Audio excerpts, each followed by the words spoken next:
Olá, Olá. estamos entrando já na fase final da nossa super live, que não por acaso ela foi organizada com 8 horas ininterruptas para que nós apresentemos o contraponto da verdade do que aconteceu no 8 de janeiro. Então, é uma alegria a gente encerrar esse grande esforço ao lado do Laudelino, Gabriela e Ezequiel. De certa forma, nós faremos um apanhado agora nesse finalzinho de alguns detalhes que são desdobramentos ou até reflexos de tudo que aconteceu no 8 de janeiro e que chegaram reflexos e ondas desse período todo de um ano em que nós trouxemos aqui durante essa live informações que muitas pessoas não tinham e até fizemos uma reconstrução do que aconteceu. Mas eu queria, antes de convidar vocês para falarmos alguma coisa de encerramento, eu queria ainda provocar algumas reflexões.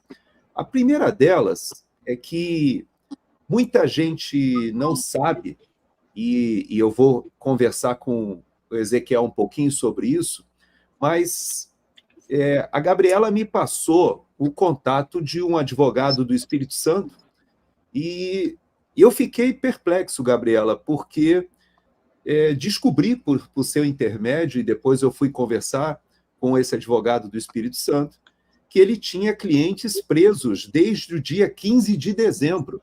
Ou seja, muito antes do 8 de janeiro, nós já tínhamos presos políticos lá no estado do Espírito Santo, e me causou estranheza, porque era um pastor que foi preso ali na porta do 38º Batalhão, mas havia também um vereador, um radialista e um jornalista. E estavam presos há um ano com a seguinte situação: sem nunca terem sido sequer ouvidos pela Polícia Federal. Um ano presos, sem nunca terem recebido a acusação. Ou seja, eles estavam presos, não havia nenhum tipo de indiciamento formal, e a Procuradoria-Geral da República, por 3 vezes, se negou a apresentar acusação e solicitou a soltura, e o ministro Alexandre de Moraes não soltou. Essa situação eu acabei investigando graças ao estímulo da Gabriela e do próprio Ezequiel e da Carol Siebra, e eu cheguei, Laudelino, numa situação completamente inusitada. Por quê? Não sei, acho que o Laudelino... não sei se dormiu. Dormiu, não, acho que ele congelou. Vai ter que sair. Ele congelou com o olho fechado, assim. Tá. Não tem problema. Mas, então, enquanto ele... Eu vou ver se eu consigo tirar e colocar ele aqui de novo. Mas, de toda forma, o que eu queria chamar a atenção, e que é muito provável que a audiência nem tenha tido conhecimento desse fato, é que esse caso no Espírito Santo foi um exemplo perigosíssimo de uso dos inquéritos secretos que antecedeu até o 8 de janeiro. Uma das coisas que me chama muita atenção, Ezequiel, é que você fala e sempre nos lembra que esses 1.500, praticamente, brasileiros que foram presos ali, eles foram levados à Suprema Corte e foram levados e foram arrolados no inquérito do ministro Alexandre de Moraes, que era esse mesmo inquérito que prendeu esse pessoal no Espírito Santo e que já vinha sendo utilizado para perseguição política durante bastante tempo. Mas, no caso do Espírito Santo, eu queria só contar para vocês uma curiosidade. O que aconteceu lá foi que o jornalista, esse jornalista, eu tenho até o nome dele aqui, para poder dar os nomes, o Jackson Rangel Vieira, um jornalista que, de mais de 40 anos de profissão, ele descobriu uma licitação no Detran que achou estranho, descobriu que havia intermediação de uma empresa chinesa, fez a denúncia Depois, essa denúncia acabou sendo seguida por um vereador, que depois foi eleito até presidente da Câmara de Vereadores de Vitória, e ele também foi perseguido, e um radialista foram perseguidos. E por que eles foram perseguidos? Porque queriam calar essa acusação. Esse imbróglio durou alguns anos, foi parar no Supremo Tribunal Federal, a ABI entrou, o ministro Toffoli, na época, deu ganho ao jornalista, mas quando a Procuradoria ou Procuradora-Geral do Estado descobriu que não tinha mais jeito de calá-los, sabe o que ela fez? Ela ligou lá para o Alexandre de Moraes, fez um contato e arrolou esses inimigos políticos, esses adversários políticos do Espírito Santo, no inquérito lá das fake news, dos atos antidemocráticos. E com isso eles foram presos junto com o pastor na porta do 38, ou seja, do 38º Batalhão, como se fossem bolsonaristas, como se fossem ativistas antidemocráticos. Então eles pegaram um problema local do Espírito Santo e arrolaram esse inquérito do ministro Alexandre de Moraes, e ele se prestou a isso, embora a Procuradoria-Geral da República não tenha aceitado. Por que eu estou trazendo esse caso? Porque isso mostra para a gente que esse desdobramento que acabou desaguando no dia 8 de janeiro, ele parte de um pressuposto anterior de perseguição política que já vinha desde o período eleitoral e foi desaguando ali no 8 de janeiro. E eu queria deixar para vocês uma provocação específica em relação ao atual presidente do Supremo Tribunal Federal, mas que tem uma relação grande com o que está acontecendo hoje. Deixa eu ver se eu consigo botar o Laudelino de volta aqui. Consegui. Então, o pessoal disse que você tinha dormido, Laudelino, mas eu quero pedir para vocês fazerem rapidamente, observem o que o ministro Barroso vai falar sobre o dia 8 de janeiro, que na minha opinião, ele falta com a verdade, mas não só falta com a verdade, ele demonstra um preconceito perigoso. Presta atenção. Talvez essa seja a faceta mais desalentadora do processo histórico que aconteceu no Brasil. Religião misturada com ódio e com agressividade. Então, as pessoas que quebravam amarretadas, depois ajoelhavam no chão e rezavam. Veja o que ele fala, que as pessoas arrebentavam as coisas com marretadas e depois se ajoelhavam para rezar. Ezequiel, eu fiquei indignado quando ouvi isso, primeiro porque nós sabemos que estamos vivendo nesse momento uma associação da religião, sim, com atos de pedofilia. Há um padre em São Paulo que está envolvido aí numa CPI, que é um padre conhecido, e, ao mesmo tempo, acabei lembrando que o próprio ministro Barroso se aproximou e se envolveu de um preso também por questões sexuais relacionado, que era o João de Deus, né? Então, eu acho essa associação que ele fez não só maliciosa e preconceituosa, porque ele estava falando daqueles evangélicos e católicos e até espíritas kardecistas que ficaram durante semanas orando, rezando pelo país. E, segundo ele coloca, e eu creio que isso é muito grave, Gabriela, ele faz uma acusação que eu não vi uma única imagem de pessoa que quebrou e depois ajoelhou para rezar. Pelo contrário, as pessoas que eu vi lá rezando, ajoelhadas, dentro do Senado, as pessoas que estavam ali clamando, eram justamente as pessoas pacíficas que tentaram impedir, inclusive, que fosse feita a depredação. Então, eu queria abrir esse bloco dos nossos comentários falando com vocês que é importante a gente desfazer essas mentiras, mas sendo bastante pontuais, particularmente nesse tipo de preconceito do próprio presidente da Corte hoje. Veja que, passado um ano, nós ainda temos esse tipo de mentira, porque não é nenhuma questão de equívoco, porque aí, nesse caso, na minha avaliação, há um preconceito mentiroso. Eu queria ouvir vocês um pouquinho sobre isso. Primeiro você, Ezequiel, que é um pastor evangélico, o que você achou dessa colocação dele de dizer que houve uma mistura de religião com ódio? Esse é um tema que me afeta bastante, né? Como o senhor falou, eu sou pastor, então eu faço parte, inclusive, da Comissão de Liberdade Religiosa aqui da OAB do DF, participo de uma associação que é o Instituto Brasileiro de Direito e Religião, onde a gente emite pareceres ali sobre casos de intolerância religiosa. Isso aqui nada mais é do que mais um episódio como esse. A gente fala que de tantos direitos que o STF tem violado nesses casos do 8 de janeiro, a liberdade religiosa é só mais uma delas.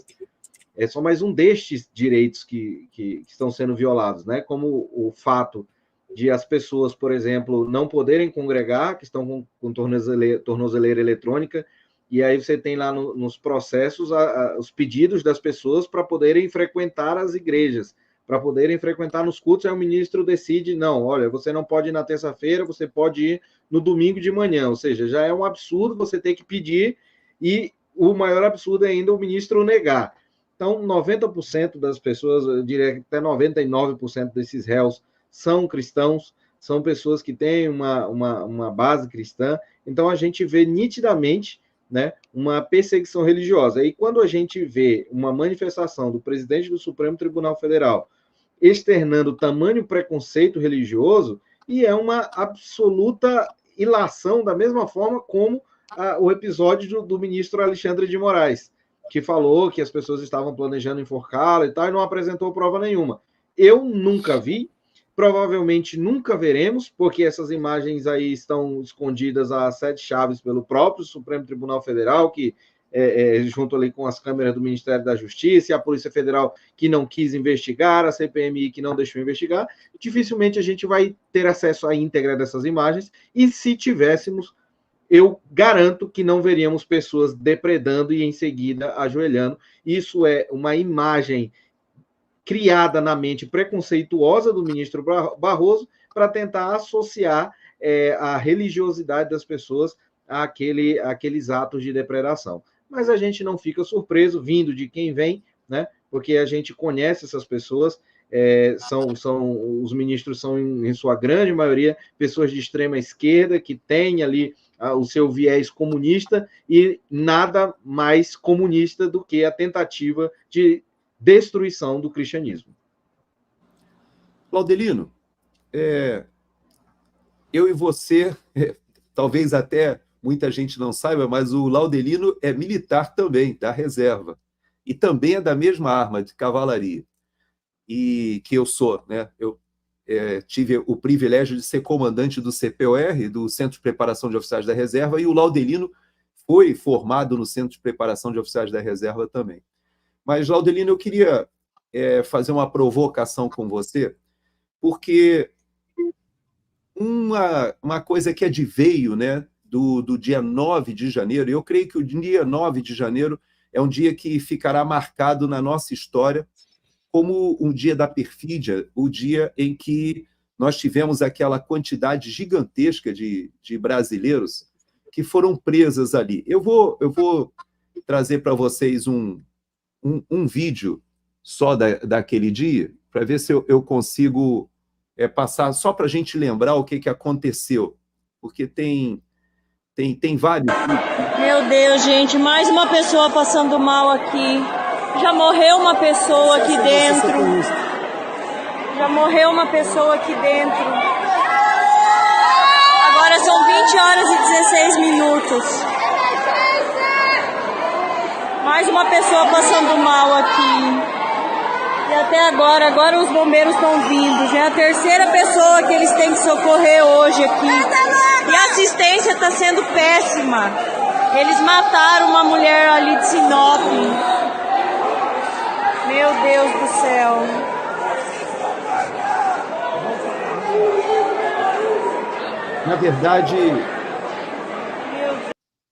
Na verdade, depois nós descobrimos que houve uma pessoa que tentou o suicídio, mas ela não veio a óbito, não é isso, Ezequiel, Gabriela? Acho que a Gabriela tem melhor essa informação.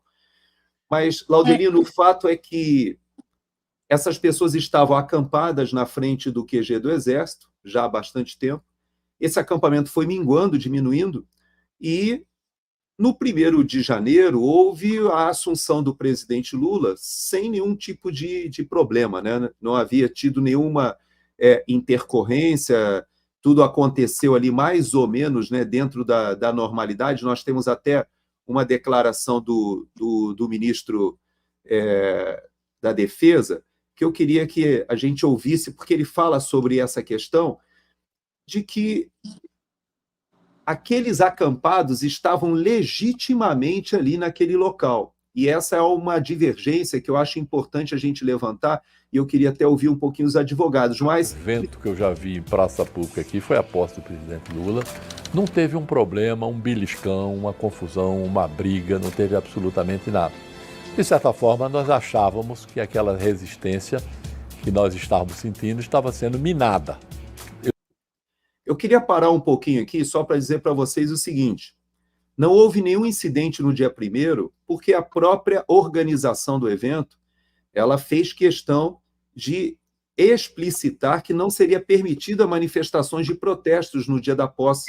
E eu estava na cobertura desse evento, eu estava na Jovem Pan, fui escalado, e nós fizemos a cobertura da posse do dia 1º. A Praça dos Três Poderes estava totalmente vermelha, e transcorreu toda a cerimônia muito tranquilamente, inclusive o próprio desfile no carro aberto foi feito, embora não tivesse para quem acenar durante aquele local, havia uma segurança muito grande, mas realmente não aconteceu nada.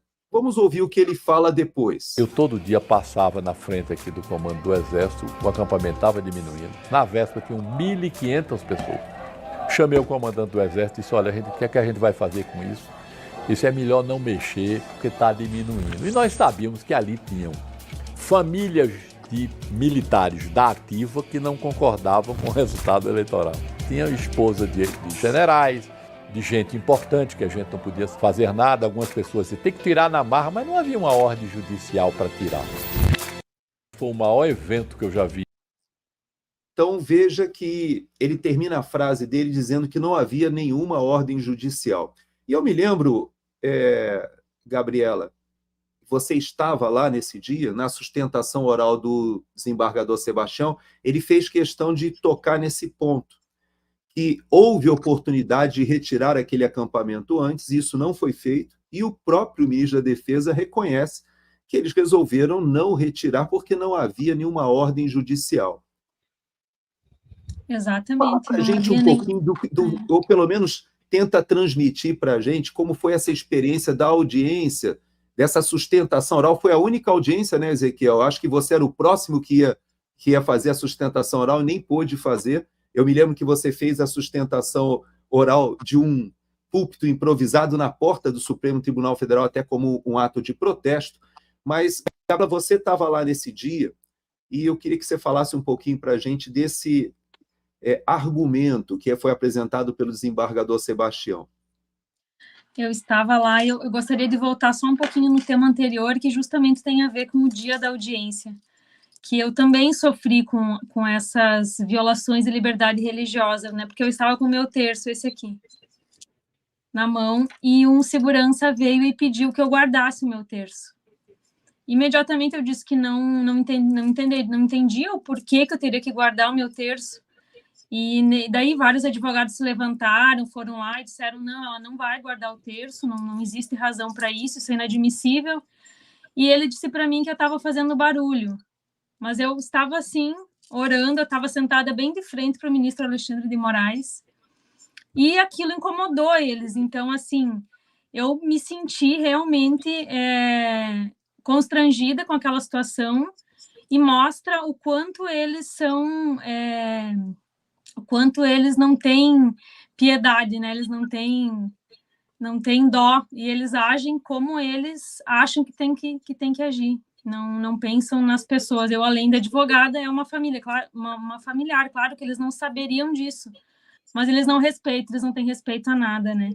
E uma das coisas também que eu gostaria de comentar, gostaria não, porque eu acho inadmissível, que uma das falas do ministro Barroso que mais me marcou foi: derrotamos o bolsonarismo. Eu me sinto assim, enquanto familiar, para mim essa foi a pior de todas as falas. Ele não era ainda o presidente do Supremo, mas era um ministro que está julgando o que para eles são bolsonaristas. No caso, ele está julgando meu pai. Então, se ele afirma que derrotou o bolsonarismo, é porque ele quer fazer isso com meu pai também, é o que ele está fazendo com tantas famílias, né? A destruição dessas famílias. A audiência, principalmente a fala do desembargador Sebastião, ela realmente foi marcante, foi o que estava um grito entalado na garganta de muitos brasileiros, e nós temos que agradecê-lo por isso, porque a coragem que ele teve naquele dia é a coragem que todos nós queríamos ter tido. Então, qual foi a tua pergunta? Desculpa, nessa hora... Não, a minha pergunta foi especificamente quando ele fala sobre a questão dos acampamentos, que eu me lembro que ele, na sustentação oral, ele foi muito duro quando ele falou sobre o próprio Exército, o próprio Comando Militar do Planalto, que depois nós vamos... aí eu vou provocar o Laudelino, porque tem a questão do próprio general Dutra, né, que depois ele fala sobre a questão do dia 9, mas me chamou a atenção que o doutor Ezequiel ele toca o dedo na ferida quando diz que aquele acampamento era um acampamento, até que chegou a ordem do ministro Alexandre de Moraes, completamente legal e estava embasado, inclusive, numa autorização dos 3 comandantes de força, né? Exato. Essa autorização foi emitida em novembro, então todas as pessoas sentiam-se seguras ali numa manifestação completamente legítima. E eles... ao meu sentimento, né, eles encontraram uma maneira de terminar com essas manifestações que culminou nos atos de 8 de janeiro, que aí teve a ordem, então, para desfazer esses acampamentos no Brasil inteiro. Exato. Agora, Laudelino, você sabe que o ministro Alexandre de Moraes ele estava em Paris, se eu não me engano, ele estava fora do país, né? E o que me chamou a atenção foi que houve aquele incidente, já no final do dia 8, o Exército manda muitas tropas ali para o acampamento e manda, inclusive, blindados, mandou 2 blindados guaranis, e eles foram colocados e foram postados lá na entrada da esplanada, que faz a interseção da esplanada que vem da esplanada dos ministérios, né, que a gente chama do eixo monumental ali, né? Com a entrada do setor militar. E esses blindados foram colocados para não deixar a polícia entrar. E eles não foram colocados para cercar o acampamento, eles foram colocados porque havia um imbróglio, porque havia o interventor, que, detalhe, foi assinado toda uma documentação, decreto de intervenção, o ministro Alexandre de Moraes, de outro país, conseguiu expedir a prisão de todas aquelas pessoas em flagrante, inclusive também o próprio ministro Alexandre de Moraes destituiu o governador, ou seja, houve uma articulação, e se você lê os documentos, são documentos muito elaborados, de alguém que está fora do país, e tudo aquilo foi construído naquela tarde e noite. Bom, o comandante do Exército era o general Arruda, à época, ele não autorizou que fosse feita aquela prisão sem que houvesse uma ordem judicial. Como é isso? O presidente da República, como falou o general Dutra, falou para ele por telefone, tem que prender todo mundo. E, absurdamente, né, nós vimos que houve toda essa bateção de cabeça, ninguém sabia o que fazer, depois o próprio general Dutra esclarece que foi feita reunião, e aí se coordenou que seria feita a prisão no dia seguinte. Mas, de toda forma, o Exército Brasileiro saiu muito manchado dessa situação. Até hoje, há um grande problema porque os comandantes das 3 forças decidiram se manter em silêncio. E, mantendo-se em silêncio, eles dão possibilidade a muitas narrativas, como agora, essa que surgiu agora dos forças especiais quererem enforcar o Alexandre de Moraes em praça pública. Então, esse silêncio, que é uma característica de muitos segmentos quando você está diante de uma crise, ele pode funcionar em alguns casos, mas eu dou sempre o exemplo das companhias aéreas. As companhias aéreas já aprenderam que se cai um avião, a primeira coisa que você tem que fazer num gerenciamento de crise é você dar o suporte às famílias, assumir a responsabilidade. Infelizmente, as Forças Armadas decidiram se manter em silêncio, e, por causa disso, até hoje há esse imbróglio de confusão em que muitos militares e o próprio comandante do Exército entendeu que ali não poderia ser feita uma prisão, depois é feita uma coordenação, porque vem uma ordem judicial que aparece durante a noite do ministro Alexandre de Moraes, fora do país, mas ele determina, e isso é cumprido no dia seguinte. Então, Laudelino, eu queria que você me falasse um pouco sobre essa sensação de nós, militares, que nós temos hoje, de que esse silêncio das Forças Armadas ele tem desgastado a imagem de uma maneira terrível, porque justamente não foram ou não se levantaram para falar daqueles que foram ludibriados e foram defraudados, levados para aqueles ônibus como se fosse feita uma triagem, e, a bem da verdade, pouca gente sabe disso, mas aquele homem fardado que aparece no megafone não era do Exército Brasileiro, era da Polícia Militar, e o Exército ali ele deu guarida para que fosse feita uma operação que depois nós descobrimos que o general Dutra falou que já havia sido acordada que aquelas pessoas seriam presas e não sendo levadas para a triagem como elas foram ludibriadas. Fala um pouquinho para a gente, Laudelino, você como um oficial da reserva, que eu sei que você ama, né, as instituições militares, conheço o seu trabalho de muitos anos já. Como é que você se sente? Vamos lá, vou amarrar tudo que você comentou aí, né, desde o comecinho, lá desde o Barroso.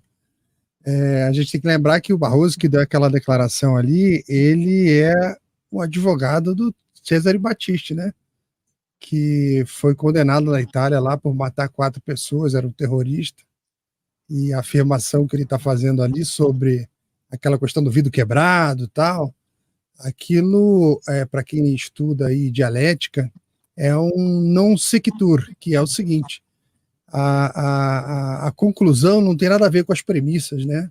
Ele tira uma conclusão completamente sem pé, sem cabeça, sobre vidro quebrado e religião. O negócio não tem nada a ver uma coisa com a outra, só demonstra um pouquinho do que talvez seja a opinião dele sobre religião, né? E principalmente dos cristãos. Aí a gente viu a Gabi lá mexendo no terço, fez um som que algumas criaturas não suportaram, né? Pensar nisso. E esse senhor, ele faz parte de um tribunal que disse que, em nome da liberdade de expressão, eles iam praticar um pouco de censura. Era como se dissessem que, em nome da verdade, ia rolar uma suruba. É a mesma coisa, não tem muita diferença. E voltando aí para a parte do Exército, aí um pouquinho mais atrás, que é da prisão do pessoal ali, a gente viu naquele galpão ali, da polícia, eu lembro que teve uma autoridade brasileira que disse que ia mandar o evento para o Guinness, ele estava muito orgulhoso do que eles fizeram, que ia mandar para o Guinness para fazer um registro, porque na história do Brasil, nunca uma instituição tinha prendido tanta gente ao mesmo tempo. E na hora que eu vi isso, como historiador, eu escrevi na hora assim, avisem para esse senhor que na Segunda Guerra Mundial os brasileiros prenderam 10 mil alemães no mesmo dia, nazistas. E os nazistas presos receberam um tratamento que nenhum deles reclamou. Todos eles tiveram cama, todos eles tiveram comida, todos eles tiveram abrigo. Ou seja, os brasileiros patriotas receberam um tratamento inferior aos dos nazistas durante uma guerra. Aí, vindo aqui para o dia da perfídia, né, como o Gerson falou, além de eu ser oficial da reserva, o meu Lima, de Oliveira Lima, veio do mesmo tronco do Luiz Alves de Lima e Silva. Somos parentes, ou seja, o patrono do Exército. O sangue dele corre aqui também nas minhas veias. Então, são assuntos que me magoam muito também quando eu vejo. A mágoa vem justamente da... Eu acho que as Forças Armadas elas têm olhar para a história do Brasil e fazer uma revisão de todos os momentos em que elas fizeram coisas erradas. A gente conta as coisas boas, mas eles também fizeram coisas erradas. E isso aconteceu de novo aqui no dia da perfídia, quando houve toda uma construção para que aquelas pessoas fossem presas. Embora também não houvesse relação entre quem quebrou e quem estava no acampamento. Você não tinha essa relação. Mas ali foi o início do que eu acho que é o principal dia. O principal dia para mim não é o dia 8. O dia 8 tem poucas coisas a ser consideradas ali, até porque quem acompanha a política nacional, você viu várias invasões ali, já teve até flechada, para quem não sabe, no Congresso Nacional, segurança levando flechada, um monte de outras invasões, tacaram fogo nos ministérios, tal. Aí você fala, tá querendo justificar? Não, não estou querendo justificar nada não, já aconteceu, e nem por isso foi ataque à democracia, como se a democracia fosse um conjunto de prédios. Se fosse isso, um conjunto de prédios, eu diria que a gente deveria, de madrugada, entrar pelas florestas ali da região norte do Brasil, invadir a Venezuela e construir uns prédios lá. Aí falou, no outro dia, quando o sol saísse, falava, Maduro, a democracia está instalada no seu país. Como assim? Olha aqui os prédios aqui, todos construídos. Tá? Então, se a democracia são prédios, a gente poderia fazer isso com a Venezuela e salvá-los do tirano que está lá, amigo do Lula, há tantos anos perturbando a população, né, escravizando todo mundo. Então, o dia da perfídia, as consequências que vieram depois, a gente tem que retornar um pouco no tempo e lembrar por que o povo estava na frente do quartel. As pessoas esquecem de comentar isso. Por que é que as pessoas estavam lá? As pessoas estavam pedindo golpe? Podia ter um maluco ou outro lá falando, como tem em qualquer lugar. Se eu for num botequim aqui em frente à minha casa, talvez eu encontre alguém pedindo golpe ou alguém pedindo uma contratação para o Flamengo. Tem de tudo lá. Né? E qualquer acampamento, qualquer aglomerado de ser humano vai ter de tudo. Então, as pessoas estavam em frente ao quartel porque no dia 9 de novembro de 2022, a defesa, após a eleição, fez o último relatório dela sobre o processo eleitoral, colocando um monte de questões importantíssimas que não foram respondidas. Então o pessoal estava na frente do quartel pedindo, tá, e aí? Defesa, você foi convidada para participar do processo eleitoral, você fez um relatório, apresentou para a sociedade um relatório, está disponível na web, se procurar, vocês podem ler o relatório. Eu trabalhei 37 anos na área de TI, peguei o relatório, gravíssimo, as coisas que estavam escritas lá, sob o ponto de vista tecnológico. Embora a gente viu mais cedo aí no conjunto de lives um vídeo do Jimenez explicando que o ponto tecnológico ele é relevante, mas ele é tipo assim, o ponto B, o ponto C e tal. O ponto A, que é o primário, primordial e o mais relevante, é jurídico, ok. Mas o povo que estava em frente ao quartel estava pedindo uma explicação, uma posição da defesa em função do seu próprio relatório sobre o processo que eles foram convidados para fazer auditoria. Fizeram auditoria e disseram que não estava bom, como aconteceu em 2014. O relatório autorizado pelo TSE em 2014, o Toffoli era o presidente do TSE na época, na eleição da Dilma com o Aécio, autorizou, o PSDB pediu, autorizou, mas fizeram uma grande auditoria que deu mais de 90% de não conformidade no processo eleitoral. Aí, na época que foi entregue o relatório, eu lembro que eu, da área de TI, acompanho processos eletrônicos de votação desde o ano 2000, lendo relatório, livros, coisas internacionais. Aí, quando entregaram o relatório de 2014, a autoridade lá eleitoral sacudiu o relatório diante da imprensa e falou assim, aqui está a resposta de que não houve fraude. Não houve problema algum. Só que nenhum jornalista leu o relatório. Cara, eram 200, quase 300 páginas, ninguém leu. O relatório dizia assim, não podemos concluir se a Dilma venceu, nem se o Aécio perdeu. Não sabemos, não temos elementos. Aí isso já faz parte da cultura do brasileiro que acompanha esse processo. Então as coisas vão se somando. Né? Nós tivemos um processo eleitoral cheio de problema, questão das rádios no Nordeste, não podia dizer que o Maduro era amigo do Lula, também não pode dizer que era amigo do cara da Nicarágua. Aí o pessoal, mas tá estranho, tá favorecendo aí, que esquisito. Isso foi se somando, aí saiu o relatório da defesa, a defesa não falava nada, o pessoal foi para frente do quartel pedindo, e aí, defesa? E as Forças Armadas, a defesa falava, cara, é legítimo, deixa o pessoal aí, é pacífico. eles não sujam nada, arruma tudo, né? Pô, aqueles vídeos do pessoal na chuva, tomando chuva, né? Ali com a bandeira do Brasil, orando. Nós nunca tivemos isso na história do Brasil.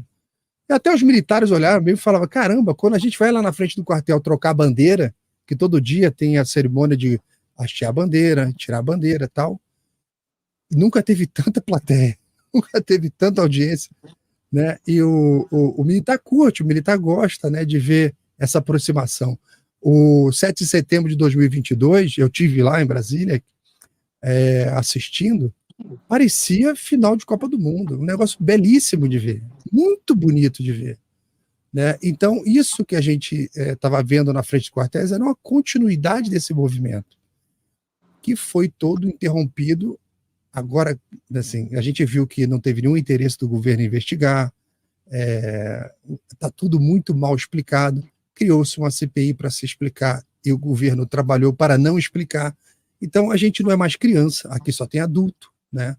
Em condições normais, você fala, nós não somos otários, aqui não tem trouxa, então você está enganando quem não está acompanhando. Porque, do outro lado, você não tem criança. As pessoas que estão participando dessa narrativa não tem ninguém bobo, só tem cobra criada. Então é tudo no sentido de luta política. É só isso. E eu vejo, Ezequiel, nós já estamos chegando ao finalzinho da nossa live, mas eu acho importante a gente colocar a opinião do juiz que ainda está julgando, né? Porque veja o que ele fala agora em entrevista. O que se pretendia era o fim da democracia, era um golpe militar, era a volta da tirania, a volta da ditadura, a supressão dos direitos políticos. Não foi um domingo no parque. Vocês vejam como é grave. O juiz que ainda está julgando, ele vai e faz uma declaração como essa, que às vezes eu até ficava com dificuldade, Ezequiel, vendo ali aquelas poucas sustentações orais que foram feitas e o debate que aconteceu, me dava a impressão de que o próprio ministro Alexandre de Moraes ele era o promotor. Ele falava com mais veemência, com mais raiva, às vezes, né? Você tinha essa percepção também? A gente que estava próximo ali, a 2, 3 metros dele, podia sentir o exalar da bile, do ódio. Eles falam tanto de ódio, né? Mas não existe pessoa mais odiosa na nossa nação do que o ministro Alexandre de Moraes. Você sentia o prazer dele em condenar aquelas pessoas, em insultar os advogados, em afrontar as famílias que estavam ali. Então, assim, é uma pessoa que muito provavelmente não deve estar 100% das suas emoções, e você percebe que quando ele fala desse caso, ele tem um problema pessoal com essas pessoas, eu acho que essa é a mente de todo tirano, de todo ditador, ele quer ser amado, mas como as pessoas o desprezam, ele quer impor a sua vontade a essas pessoas. Então, é muito triste, é uma pessoa que as pessoas que estão presas, uma hora elas vão sair, as que estão com tornozeleira, uma hora essa tornozeleira vai ser retirada, e ele vai viver eternamente aprisionado no seu círculo de ódio da sua consciência, né? Então, a gente só tem a lamentar por isso, porque por conta desse sentimento, desse coração peludo, as pessoas estão sofrendo, mas a gente vai continuar trabalhando, e nós só temos a agradecer porque no meio dessa guerra, dessa luta, a gente pode contar com pessoas como o senhor Coronel, Laudelino, a Gabriela, que são pessoas que a gente tem a honra de estar ombreado no meio dessa dificuldade, e nós vamos sair vencedores disso. E se há algo de bom para a gente tirar no meio de toda essa dificuldade, foi poder conhecê-los e poder dizer que nós estamos traçando uma caminhada juntos, e se Deus quiser, a gente vai chegar lá do outro lado e poderemos contar algumas histórias daqui a algum tempo e dizer que nós vivenciamos um dos momentos tristes da história do nosso Brasil, mas que nós sobrevivemos e conseguimos fazer a nossa parte, dando o que essas pessoas tanto odeiam, né? Que é amor, compreensão, carinho para aquelas pessoas que estão sendo vilipendiadas, abusadas pelo Estado brasileiro através do ministro Alexandre de Moraes, do Supremo Tribunal Federal. Gabriela, eu vou pedir que você, nesse encerramento, né, fale para as pessoas, ou pelo menos desminta esse vídeo que eu vou te mostrar agora.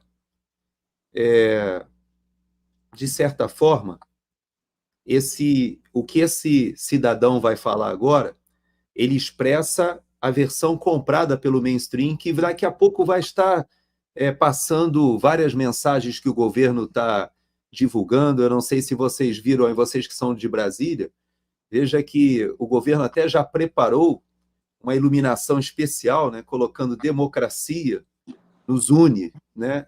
E o que a gente tem visto é uma celebração de um dia vergonhoso.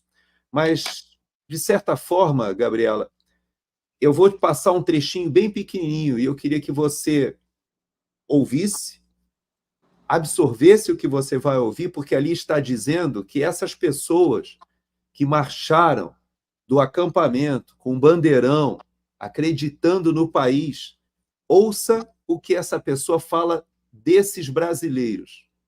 E o que se viu, para o meu espanto, foi a polícia militar escoltando esses bandidos que não poderiam ter saído de dentro do acampamento do quartel. Então, na opinião desse cidadão que deu entrevista e que hoje, inclusive, está à frente, né, da estrutura de inteligência do Brasil, ele chama esses cidadãos que estavam marchando ali, como as imagens mostram, pacificamente, com o bandeirão. Essas pessoas saíram do acampamento escoltadas pela polícia militar e ele chama essas pessoas de bandidos. Eu queria que você, Gabriela, terminando a sua fala, né, essa última participação sua, você revertesse esse raciocínio. Você que conviveu com tantas pessoas, talvez tenha sido a pessoa que mais conviveu com os familiares e sabe que nós conhecemos, eu tive a oportunidade de conhecer alguns que vocês até me apresentaram, de pessoas que estavam ali carregando esse bandeirão, que saíram do acampamento, que estavam ali, viajaram de vários lugares do país, teve gente do Nordeste, do Sul. O seu pai, que foi arrolado nessa situação, é do Sul. Mas você vê, o Ezequiel tem 25 clientes de vários lugares do país. E a gente percebe que essas pessoas foram para lá com uma esperança, com uma expectativa de demonstrar sua insatisfação. Mas, ao mesmo tempo, de forma ordeira, pacífica, com as bandeiras, com as cores do país, que são chamadas de bandidos. Mas eu queria te pedir que você deixasse uma palavra para os familiares dessas pessoas que estavam lá em Brasília. Como a própria filha do Clesão nos falou mais cedo hoje, eles estavam lá pelas novas gerações, pelas suas famílias, pensando no futuro do país, preocupados com o destino do país. E eu queria que você deixasse uma palavra particularmente para os familiares, porque eu sei que você, das poucas pessoas que eu conheço, foi a que mais lidou com a dor e com o sofrimento dos familiares, porque você não é advogada só, mas você também é filha, né? Sim, foi assim, para mim foi o ano que mudou a minha vida por completo, né? Assim como tantas essas mais de 2.000 pessoas que tiveram as vidas destruídas, né? A sua dignidade, a sua moral, né? Pessoas comuns, cidadãos brasileiros que acreditam num país decente, acreditam na justiça, que acreditavam, né?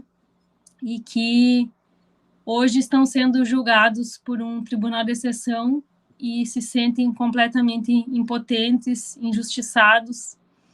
E esse ano ele exigiu de nós uma postura muito firme, de muita força e principalmente muita fé. E a gente sempre tem que tentar compreender o que Deus quer na nossa vida e a missão que Deus deu para cada um. E quando eu converso, principalmente com os familiares dos que ainda estão dentro do cárcere, né? Porque hoje mesmo conversei com o seu Jorginho. E eles se perguntam muito por quê? Mas eu tenho certeza que Deus tem um propósito para cada um de nós.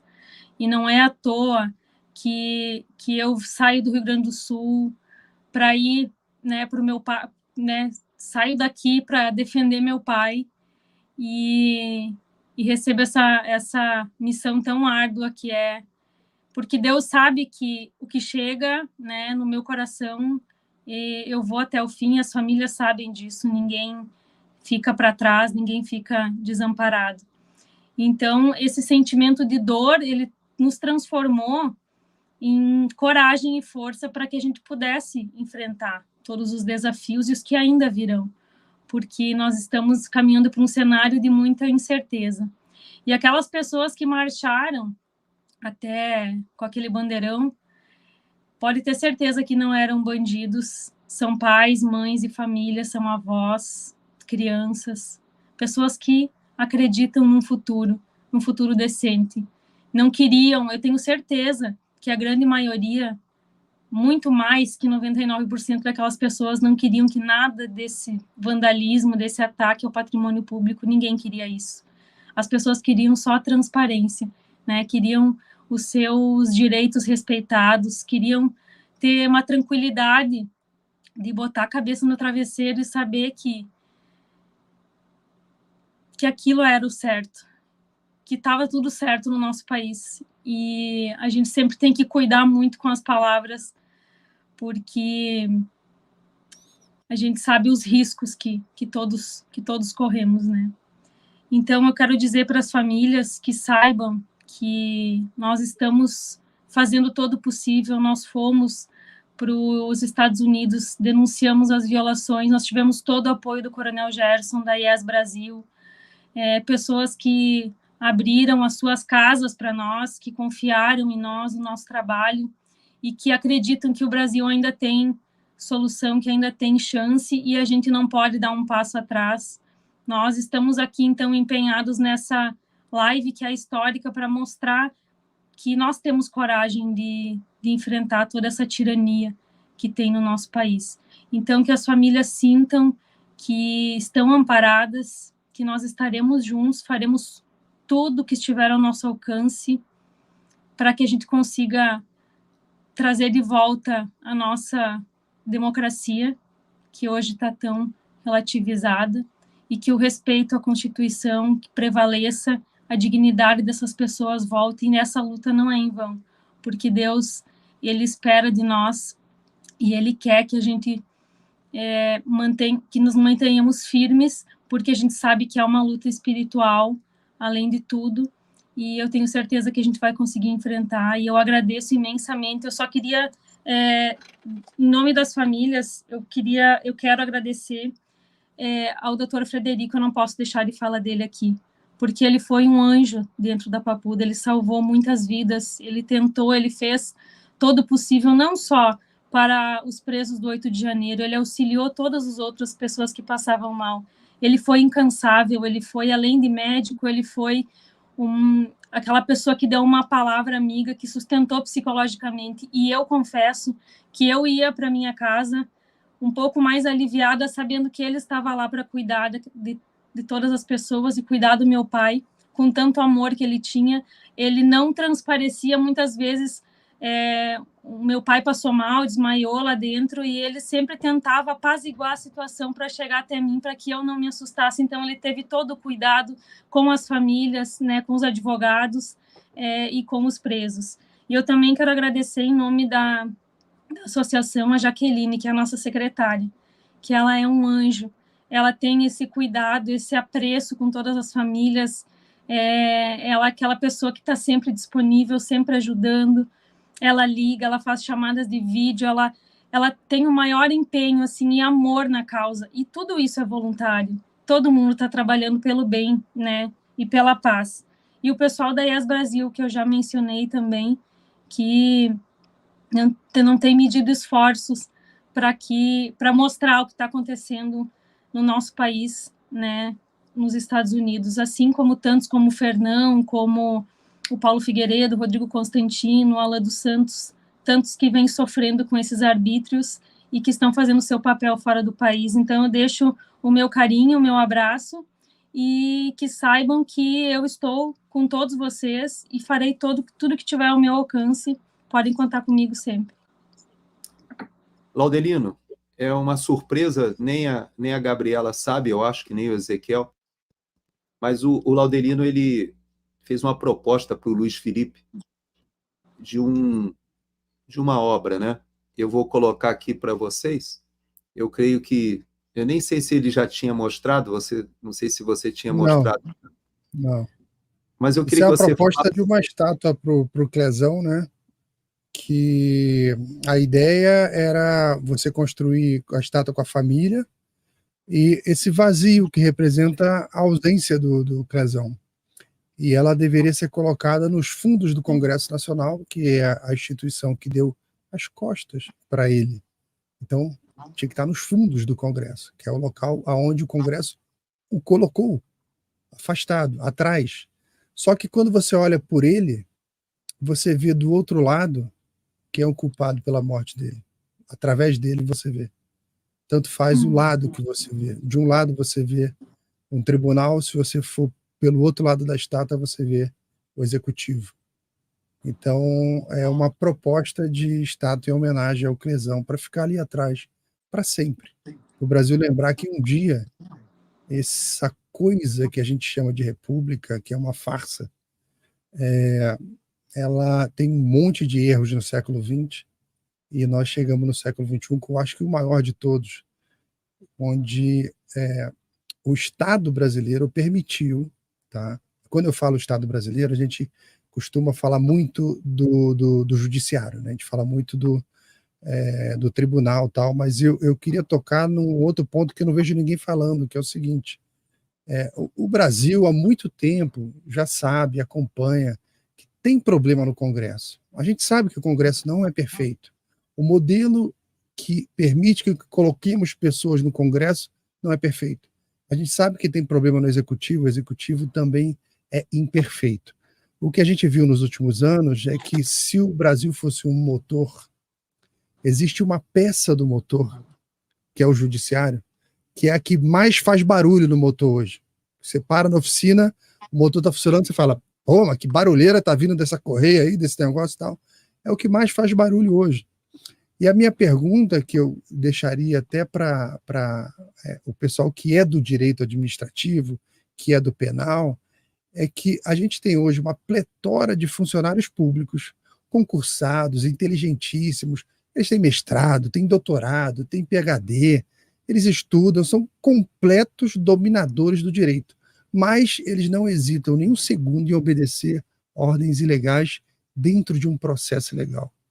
Um dia tudo isso vai ser passado a limpo, né? E fica a questão: o que será que está guardado dentro do direito penal, constitucional e administrativo para empregados e funcionários públicos que hoje participam de toda essa ilegalidade?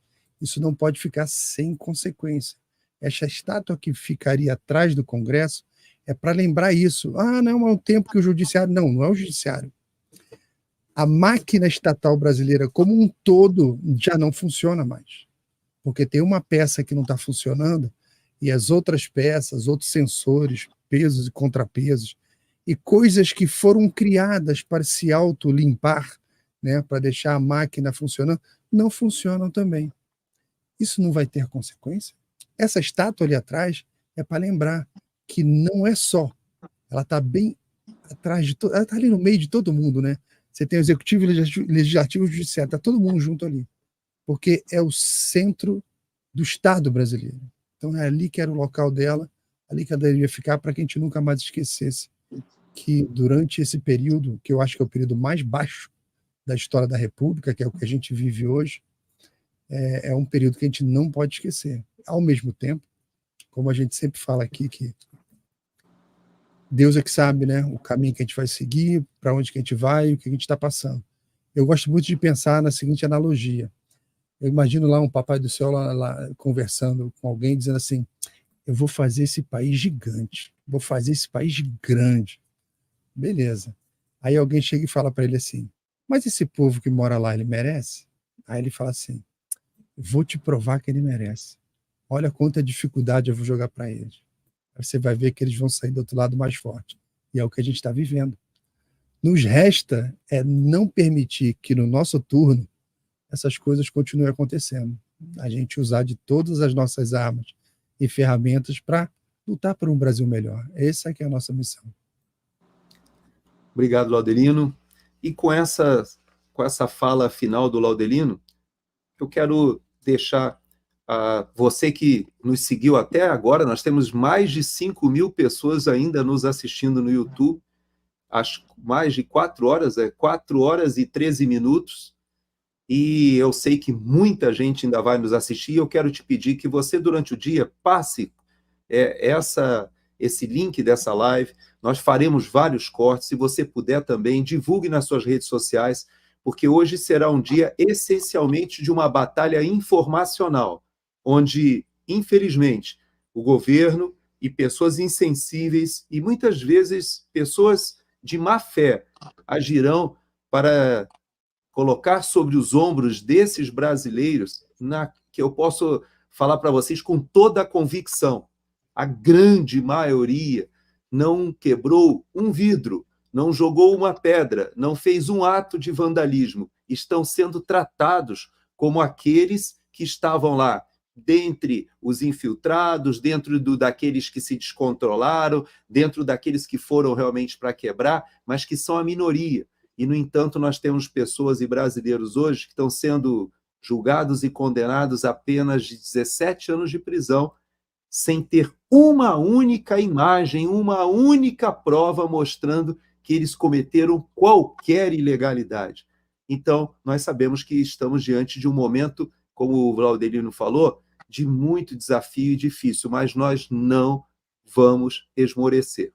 E eu quero deixar essa palavra para você e pedir que você divulgue durante o dia, que nós passemos esse dia 8 com as informações que foram amealhadas nessas 8 horas de live, dessa super live, na qual nós podemos compartilhar a verdade. E a Cris Grêmio nos pede que nós todos usemos uma hashtag. Peço até que vocês me ajudem. 8 de janeiro, qual é a hashtag? Aqui, vou olhar aqui. Não, 8 de janeiro, a verdade. Não, 8 de janeiro, a verdade, o A maiúsculo.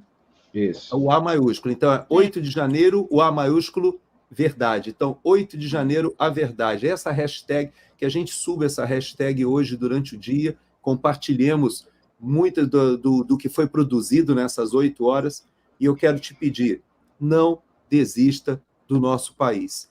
Nós temos, como falou a própria viúva e as filhas do Clesão, nessa obra de arte que o Laudelino sugere, que é uma obra que pode nos fazer lembrar, acho difícil que eles autorizem colocar ali, viu, Laudelino? Mas seria muito importante, o que elas nos disseram hoje, dizendo que as mantém ainda de pé é saber que a morte do Clesão não foi em vão. E nós temos que honrar esse sacrifício dessa família não desistindo do nosso país. Então, eu creio que essa é a grande mensagem que nós, patriotas, aqueles familiares, aqueles que acreditam, aqueles amigos que sabem que a maioria maciça dessas pessoas que estão de tornozeleira hoje são pessoas que estão sofrendo e pagando o preço pelo nosso país. E por isso eu tenho todo orgulho de dizer para vocês que vocês são os patriotas e que hoje não é o dia que o governo quer celebrar de uma forma negativa. Pelo contrário, hoje é um dia da gente celebrar a cidadania, a verdadeira manifestação cívica que foi feita naquele dia pela maioria dos brasileiros que estavam lá e que hoje estão sendo estigmatizados por uma minoria. Minoria essa que tem que pagar, que tem que ser responsabilizada, que tem que ser levada, e é importante que a gente diga, nenhum dos conservadores defende a impunidade, mas defende o devido processo legal, em que a individualização das condutas esteja estabelecida, em que a gente saiba quem são aqueles que entraram no Palácio do Planalto, quem são aqueles que foram filmados pelas imagens vazadas pela CNN, quem são aquelas pessoas que quebraram, existem imagens, mas essas pessoas não foram presas. Então, é lamentável que, com tanta tecnologia, nós não tenhamos condições hoje de levar ou de responsabilizar as pessoas que efetivamente cometeram os atos de vandalismo. E, infelizmente, também não responsabilizamos os negligentes, e aqueles que levaram que isso acontecesse e que se beneficiam dessa situação politicamente, como nós veremos nas próximas horas.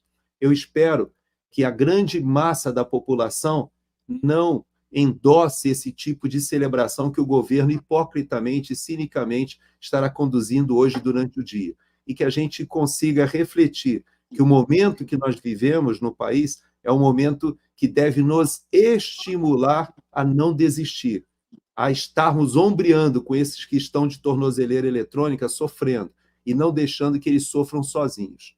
Então, deixo essa última palavra para vocês. Agradeço a presença de cada um de vocês que nos acompanhou dessas 8 horas. Mais de 5.000 pessoas ainda estão conosco até agora. E quero te pedir que, durante o dia, divulgue, passe para as pessoas, coloque a hashtag 8 de janeiro a verdade, e possamos estar fazendo o contraponto e rompendo essa informação que o mainstream jornalístico tentará, durante o dia hoje, veicular, mentindo, dizendo que essas pessoas que estão de tornozeleira são terroristas, são criminosos, são bandidos, quando, na verdade, eu posso afirmar, são os verdadeiros patriotas. Fico com Gerson, você. sem esquecer que museu é uma instituição que você visita para conhecer coisas que não existem mais, tá? Então, se tem o Museu da Democracia, significa que ela não existe mais. A gente só indo no museu para ver. Não deixa ele estar errado. É verdade. Obrigado, Ezequiel. Obrigado, Gabriela, Laudeline. E obrigado a você que até agora esteve conosco. E, se Deus quiser, nós passaremos um 8 de janeiro diferente do que o mainstream jornalístico, que o governo gostaria. Deus abençoe você e não desistemos do nosso país.